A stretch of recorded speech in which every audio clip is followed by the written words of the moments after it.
শুভ সন্ধ্যা বন্ধুরা। আজ হলো 25 মে সোমবার।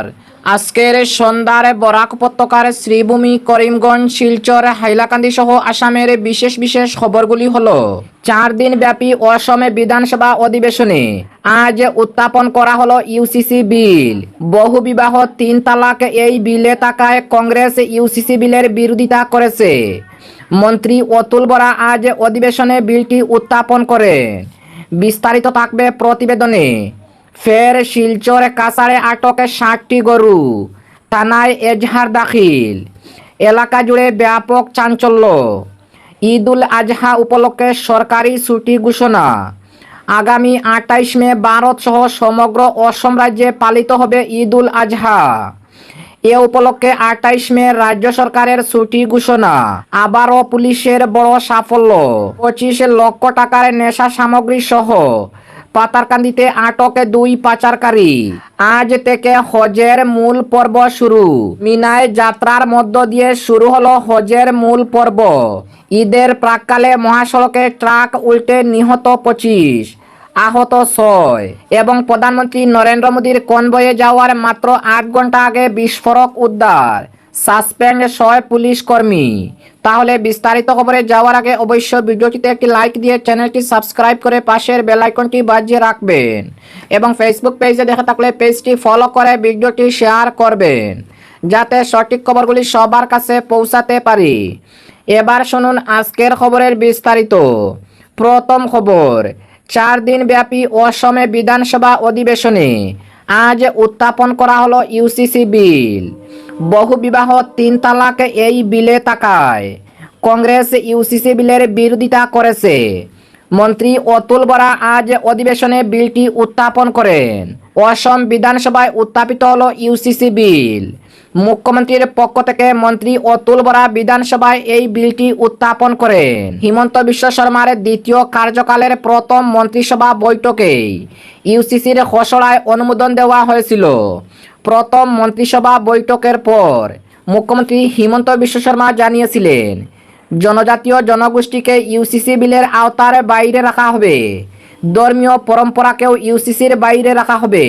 ইউসিসি বিলে বিয়ের ন্যূনতম বয়স, বহুবিবাহ এবং মেয়েদের সম্পত্তির অধিকারের বিষয় অন্তর্ভুক্ত থাকবে। বিরোধীদের ইউসিসির বিরোধিতা নিয়ে একাধিক বিধায়কে কড়া সমালোচনা করেন।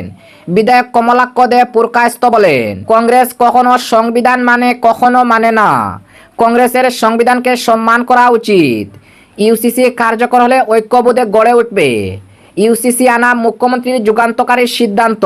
বিধায়ক মানব ডেকা বলেন, কংগ্রেস ইউসিসির বিরোধিতা করবে কারণ তাদের মিয়া সম্প্রদায়কে সন্তুষ্ট রাখতে হবে। কংগ্রেসের বিরোধী দলনেতা হিসাবে মিয়া একজনকে বসানোর কথা ভাবতে হবে না। বিধায়ক সুশান্ত বরগুহাই বলেন, কংগ্রেস ইউসিসির বিরোধিতাই করবে কারণ তাদের 19 জন বিধায়কের মধ্যে 18 জন সংখ্যালঘু সম্প্রদায়ের। তারা 3 তালাকে বহুবিবাহ সমর্থন করে বলে ইউসিসির বিরোধিতা করেছে। কংগ্রেসের এই অবস্থান মানুষ মেনে নেবে না। ইউসিসিতে সকলেই সমান সুবিধা পাবে। বিধায়ক বিশ্বজিৎ ফুকন বলেন, এটি শুধুই বিরোধিতার জন্য বিরোধিতা। এই মানসিকতার কারণে কংগ্রেস জনসাধারণ থেকে দূরে সরে গেছে। অন্তত শিক্ষা নেওয়া উচিত। অপরদিকে ফের শিলচর কাছাড় জেলায় আটক 60টি গরু, থানায় এজাহার দাখিল। এলাকা জুড়ে ব্যাপক চাঞ্চল্য। ফের কাছাড়ে গরু আটককে কেন্দ্র করে চাঞ্চল্য। কাছাড় জেলার লক্ষ্মীপুরে জব্দ করা হয়েছে 60টি গরু। অভিযোগ মতে প্রতিবেশী রাজ্য মণিপুর থেকে গরুগুলো আনা হচ্ছিল। লক্ষ্মীপুরে বজরং দলের সদস্যরা গরুগুলো আটক করে পুলিশের হাতে তুলে দেয়। পাশাপাশি গরু ব্যবসায়ীদের বিরুদ্ধে আইন অনুযায়ী ব্যবস্থার দাবিতে পুলিশের কাছে এজাহার দাখিল করা হয়েছে। ঘটনাকে কেন্দ্র করে এলাকা জুড়ে ব্যাপক চাঞ্চল্যের সৃষ্টি হয়েছে।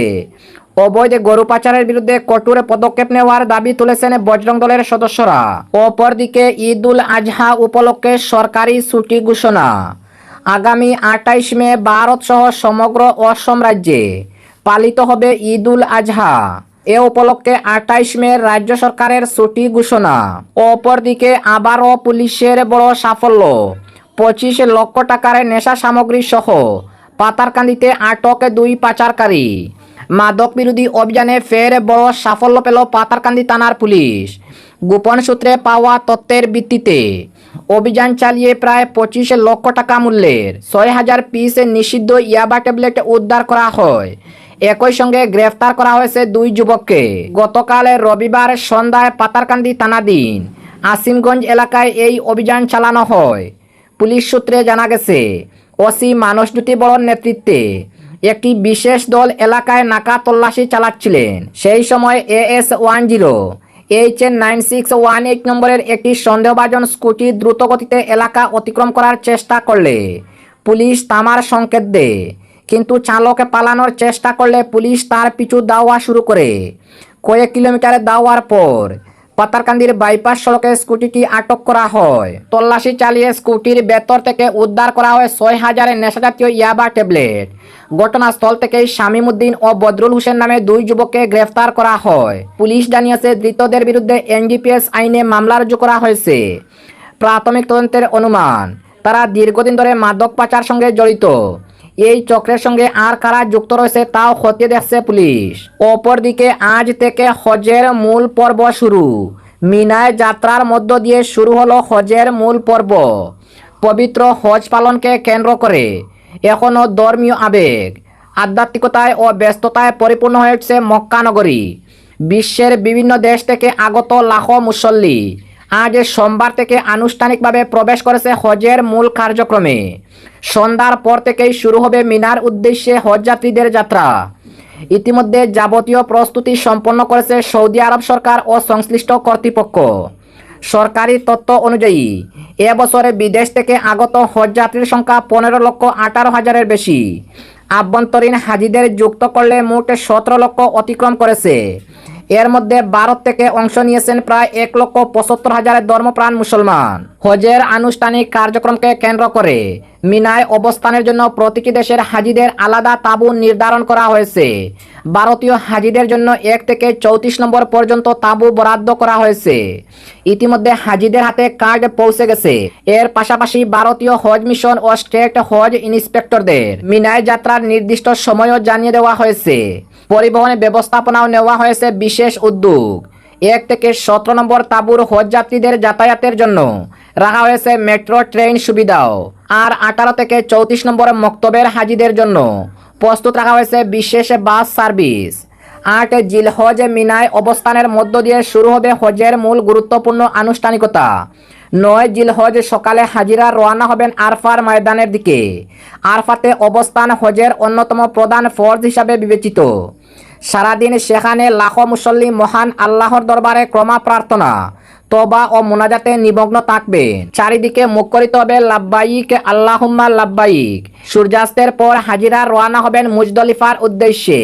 সেখানে মাগরিব ও এশার নামাজ একত্রে আদায়ের পর খোলা আকাশের নিচে রাত যাপন করবেন তারা। একই সঙ্গে জামরাতে নিক্ষেপের জন্য কঙ্কর সংগ্রহ করবেন। 10 জিলহজ সকালে হাজিরা মিনায় ফিরে বড় জামারাতে 60টি কঙ্কর নিক্ষেপ করবেন। এরপর কুরবানি, মাথা মুন্ডন বা চুল ছাঁটার মাধ্যমে এহরামের কিছু বিধিনিষেধ থেকে মুক্ত হবে। পরে মসজিদুল হারামে গিয়ে তাওয়াফে জিয়ারত ও সাই আদায় করবেন। অপরদিকে আবারও দাম বাড়ল পেট্রোল ও ডিজেলের। ফের বাড়ল জ্বালানির দাম। সোমবার 1 টাকায় পেট্রোলের দাম প্রতি লিটারে 2 টাকা 61 পয়সা এবং ডিজেলের দাম 2 টাকা 71 পয়সা বাড়ানো হয়েছে। এদিন থেকেই বর্ধিত দামে পেট্রোল ও ডিজেল কিনতে হবে ক্রেতাদের। পশ্চিম এশিয়ায় সংঘাতের আবহে 2 সপ্তাহের মধ্যে 4 বার দাম বাড়ায় নিত্য প্রয়োজনীয় জিনিসপত্রের মূল্যবৃদ্ধির আশঙ্কা করেছেন অনেকেই। মধ্যবিত্তের পকেটেও টান পড়েছে।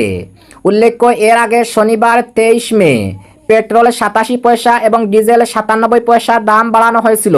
অপরদিকে ঈদের প্রাককালে মহাসড়কে ট্রাক উল্টে গিয়ে নিহত 25, আহত 6। রড বোঝাই একটি ট্রাক উল্টে প্রাণ হারালেন 15 জন। এই মর্মান্তিক দুর্ঘটনাটি সংঘটিত হয় বাংলাদেশের ঢাকা টাঙ্গাইল মহাসড়কের কালিহাতীতে। নিহতরা সবাই ট্রাকে চেপে ঈদযাত্রায় উত্তরবঙ্গের দিকে যাচ্ছিলেন। আজ সোমবার ভোর 4টার দিকে মহাসড়কের সরাতৈল দক্ষিণপাড়া এলাকায় এ ভয়ঙ্কর দুর্ঘটনাটি সংঘটিত হয়। তাৎক্ষণিকভাবে নিহতদের নাম পরিচয় জানা যায়নি। ঘটনাস্থলে উদ্ধার কাজ করেছে পুলিশ ও ফায়ার সার্ভিস। এবং আজকের শেষ খবরটি, প্রধানমন্ত্রীর কনভয়ে যাওয়ার মাত্র 8 ঘন্টা আগে বিস্ফোরক উদ্ধার, সাসপেন্ড 6 পুলিশ কর্মী।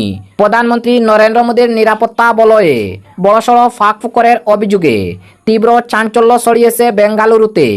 প্রধানমন্ত্রী কনভয়ে যাওয়ার মাত্র 8 ঘন্টা আগে বিস্ফোরক উদ্ধার হওয়ায় নিরাপত্তা ব্যবস্থা নিয়ে গুরুতর প্রশ্ন উঠেছে। ঘটনায় চরম গাফিলতির অভিযোগে এক সাব ইন্সপেক্টর সহ মোট 6 জন পুলিশ কর্মীকে সাসপেন্ড করেছে কর্ণাটক পুলিশ।